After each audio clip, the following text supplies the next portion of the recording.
আমরা এই জনগণকে মুক্ত করতে এখন আমরা সব আবার রাস্তায় নেমে এসেছি। আমরা আজকে এক কথার দাবিতে আজকে এখানে হাজির হয়েছি। আমরা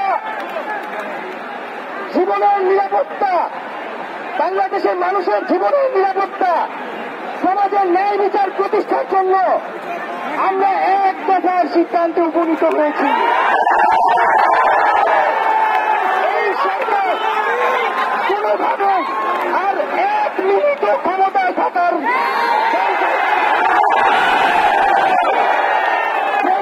বলেছে গণভবনের দরজা খোলা আছে।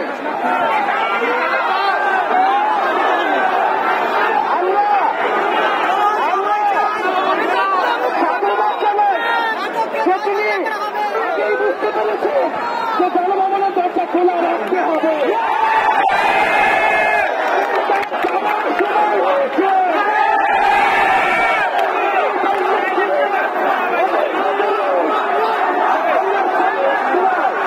আমরা আপনাকে উৎখাত করার জন্য আসবো।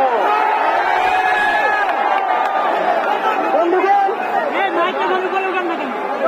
আমরা খুব স্পষ্ট কথা, শুধু শেখ হাসিনাকে পদত্যাগ করলেই হবে না। এই যে খুন, লুটপাট, দুর্নীতি এই দেশে হয়েছে তার বিচার হতে হবে।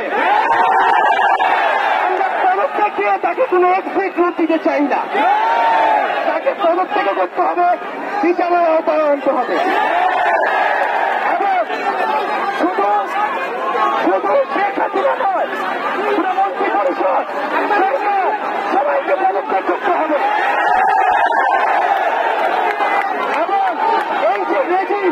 এই যে জাতীয়তাবাদী শাসন ব্যবস্থা, এটাকে বিলোপ করতে হবে।